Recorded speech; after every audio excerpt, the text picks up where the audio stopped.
Hey, welcome back. Today I have my 6-week update for you. I've been doing the 60-day Balance and Burn challenge with Young Living. They recently launched a plant-powered metabolic support system, and there are 4 basic parts to this challenge, so I will just quickly recap that.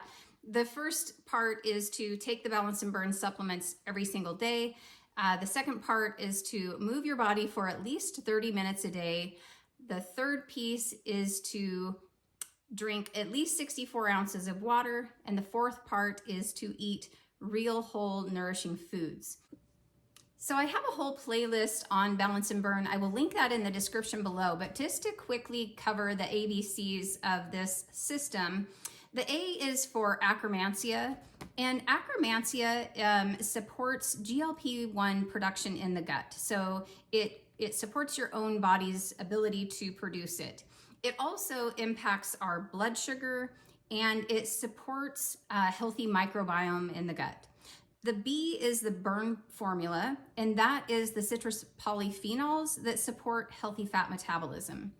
The C is for control, and this is the bioavailable berberine that supports healthy blood sugar. So we are talking about microbiome support, blood sugar support, and fat metabolism support. So just a really great kind of all-in-one plant-powered system to support your body's ability to maintain healthy weight. Okay, so my results for this week, if you recall, last week my numbers went in the wrong direction. I was actually up 1.5 pounds on the scale, and I had some inflammation in my hip and my right thigh, so those measurements went up.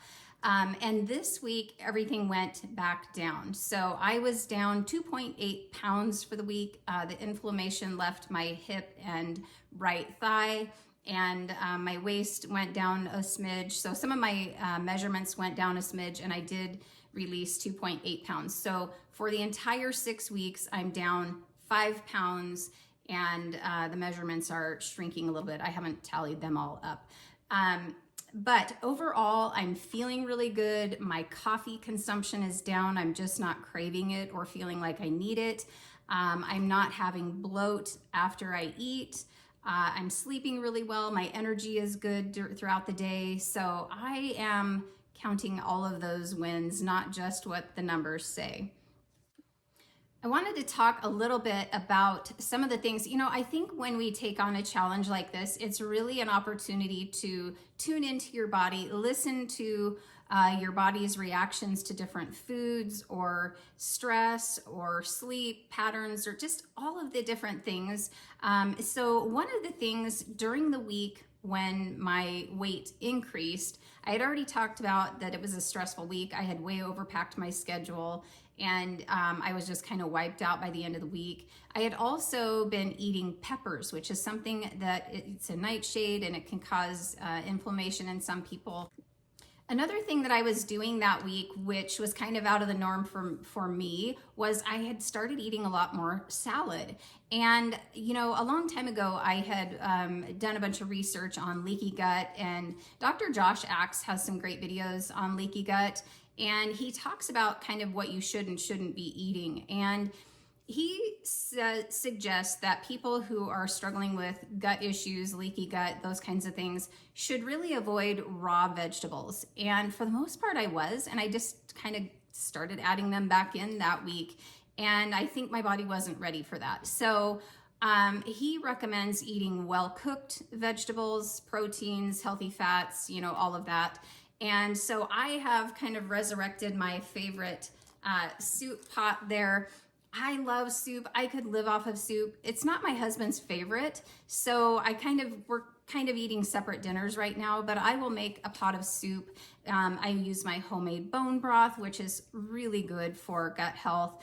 And soup is a way for me to get a balance of protein and vegetables and, kind of everything that my body needs. And so I'm doing the soups again, and I am feeling really good on that. I'm still doing my homemade yogurt and kefir for just extra cultured foods to support the healthy microbiome.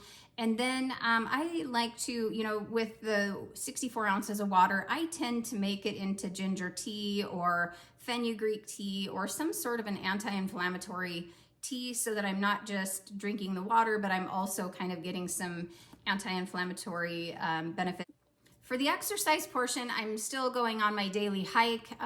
For me, that's stress relief. It gets me out in nature. I love it. And it gets my lymphatic system moving and some movement.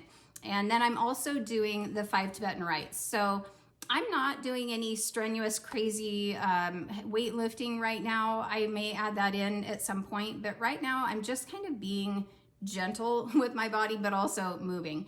And then in the evening, I also like to do like the deep Asian squat. I like to do different mobility, yoga type stretches, moving my body out of alignment and just kind of increasing circulation into the joints and getting the lymphatic system moving.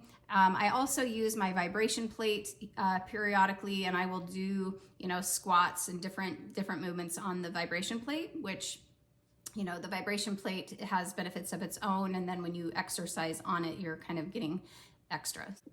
And then I'm continuing to do the gua sha and massage oils. That just, when I apply the cypress oil and the massage oil that's infused with different essential oils, it's just a great way to kind of nourish your body and, move that fascia around. It helps to unstick tight places on the body. And it's just one of my favorite self-care practices. So that's how it's been going for me. This is just so easy, honestly. It feels like real support from the inside out, and just focusing on those 4 simple daily practices. And but again, I'm looking at this long-term, probably 6 months, just to see how my body responds to it. But I'd love to hear how it's going for you.